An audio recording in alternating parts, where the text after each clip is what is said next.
Good morning കൂട്ടുകാരെ. അപ്പോൾ ഞങ്ങൾ ഇന്ന് വാസ്കോയിൽ പോകും അല്ലേ സാറേ? ഞങ്ങൾ പോകുന്നത് സൗത്ത് ഗോവയിലോട്ടുള്ള രാവിലെയുള്ള ട്രിപ്പിലാണ്. അപ്പോൾ നിങ്ങൾ ആ കാഴ്ചകളൊന്നും കാണിച്ചു കൊടുക്കല്ലേ സാറേ? അപ്പോൾ നിങ്ങൾക്ക് നല്ല കാഴ്ച കാണാം. വാസ്കോയിലോട്ടുള്ള യാത്രയാണ്. ഞങ്ങൾ അവിടെ തിരിച്ചെത്ര മണി സാർ? 5 മണിക്കല്ലേ? 5:30 തിരിച്ചു. പക്ഷേ ആ സമയത്ത് വീഡിയോ എടുക്കാൻ പറ്റില്ല. ഇവിടെ വന്നപ്പോൾ ഒരു സുന്ദരമായ പാലം റെയിൽവേ ഞങ്ങൾ വരുന്ന സമയത്ത് കണ്ടിരുന്നു. ബ്ലൂ ലൈറ്റ് സാറേ. അപ്പോൾ അതാണ്ട് പകലുള്ള കാഴ്ച കൂടി കാണിച്ചു കൊടുത്തുകൊണ്ട് നമ്മൾ പോവുകയാണല്ലേ സാറേ? ഓക്കെ, ഇനി ബാക്കിയുള്ള കാഴ്ചകൾ കാണാം. ഓക്കെ. രാത്രി കണ്ട പാലമാണോ ഒറ്റ നോട്ടത്തിൽ നിന്ന് എനിക്ക് മനസ്സിലായി. സത്യം പറയാമല്ലോ, നേരിട്ട് കണ്ടപ്പോൾ അതിനേക്കാളും സന്തോഷം. അതിൽ കൂടി യാത്ര ചെയ്യുക എന്ന് പറഞ്ഞാൽ അതിനേക്കാളും അപ്പുറം ആ ഒരു യാത്ര കണ്ടില്ല. രാത്രിയിലെ കാഴ്ചയാണ് നിങ്ങൾ കാണുന്നത്. അതിനുശേഷം ഞങ്ങൾ എന്ത് ചെയ്തു? വീണ്ടും യാത്ര തുടങ്ങുകയാണ്. അടുത്ത് കണ്ട ഒരു റെസ്റ്റോറൻറ്റിൽ നിർത്തി ഞങ്ങൾ രാവിലത്തെ ബ്രേക്ക്ഫാസ്റ്റൊക്കെ കഴിച്ചിട്ട് വീണ്ടും യാത്ര തുടങ്ങിയപ്പോൾ കാണാൻ കഴിയുന്നത് കേരളത്തെ തോൽപ്പിക്കുന്ന രീതിയിലുള്ള കാഴ്ചകളായിരുന്നു. കാരണം വയലും പാടങ്ങളും നിറഞ്ഞൊരു ഗോവ ഒരിക്കലും മനസ്സിൽ കണ്ടതല്ല. വളരെ പെട്ടെന്നായിരുന്നു ഞങ്ങൾ ഓൾഡ് ഗോവയിലെത്തി. ഇവിടെ പള്ളിയിലോട്ട് പോയി. പള്ളിയിലോട്ട് പോകുന്നതിന് മുമ്പായിട്ട് കുറച്ച് മെഴുകുതിരി വാങ്ങിച്ചു.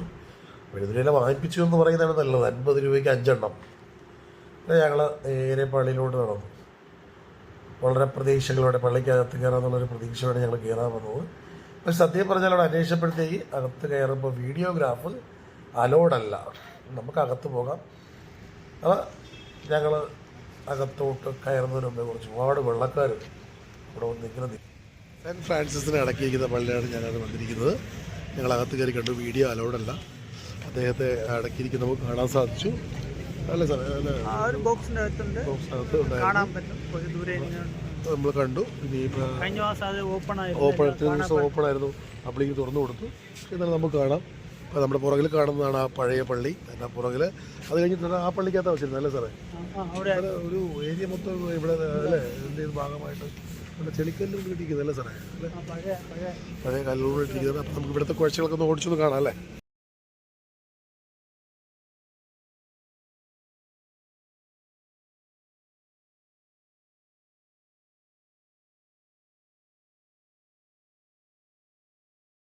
ബസിലിക്കയെ കുറിച്ചുള്ള വിശേഷങ്ങൾ നല്ല വ്യക്തമായിട്ട് നമുക്ക് പ്രതിപാദിക്കുന്നുണ്ട്. കണ്ടോ? അതുകൊണ്ട്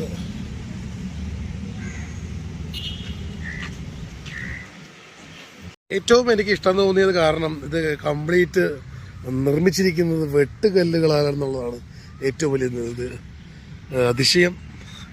കാരണം ഇവിടെ ഒന്ന് നോക്കിയപ്പോൾ മെഴുകുതിരിയുള്ള ആൾ രൂപങ്ങൾ നിൽപ്പുണ്ട്. എന്തുകൊണ്ടും ഒരു വല്ലാത്തൊരു നിർമ്മിതി തന്നെയാണ്. ആ കല്ലുകളെ അന്ന് എന്തുമാത്രം ഉപയോഗിച്ചു എന്നുള്ളതാണ് നമ്മൾ മനസ്സിലാക്കേണ്ടത്. കണ്ടോ?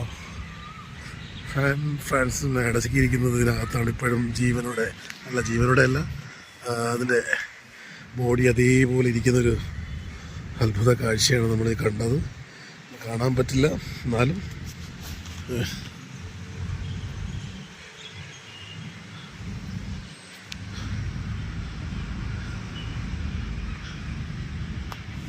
ക്യാമറയിൽ ഒപ്പിയെടുക്കാൻ പറ്റുന്ന നല്ല കാഴ്ചകൾ ഞാൻ ഒന്നും നോക്കാതെ പകർത്തി. കാരണം ഇത്രയും സൗന്ദര്യം, പഴമയ്ക്ക് ഇത്രയും സൗന്ദര്യമുള്ളതെന്നുള്ള കാഴ്ച വളരെ സന്തോഷം തോന്നിയ നിമിഷമാണ്.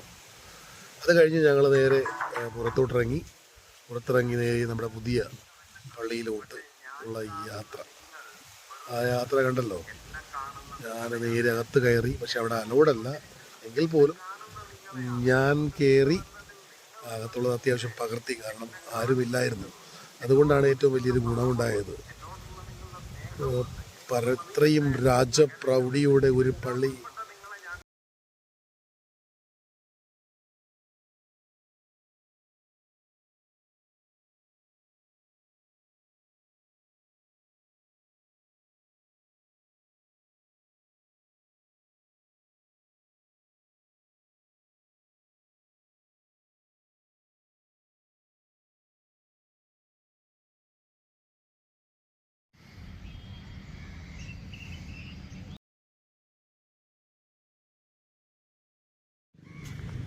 അതിസുന്ദരമായ സ്ഥലം.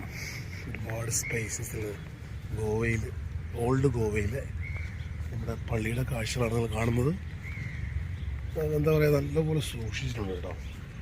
എനിക്ക് തോന്നുന്നു ഇതിപ്പോഴും ഇവിടെയുള്ള പള്ളികളുടെ കൈകളിൽ തന്നെ ആയിരിക്കണം. കാരണം പുറകിൽ കാണുന്നെല്ലാം കാണുന്നുണ്ട് കേട്ടോ. എൻ്റെ പുറകിൽ എല്ലാം വിശാലമായിട്ട് നിങ്ങൾക്ക് കാണാൻ സാധിക്കും. അമേസിങ്. സാറേ, ടൂറിസ്റ്റുകൾ ഇവിടെ വരുന്നുണ്ടല്ലോ സാറേ? ടൂറിസ്റ്റുകൾ വരുന്നുണ്ട്. ടെസ്റ്റുകളൊക്കെ നമുക്ക് കാണാൻ സാധിക്കും കേട്ടോ. ഒരുപാട് പേര് ഇങ്ങനെ നടന്നു വരുന്നുണ്ട് കേട്ടോ.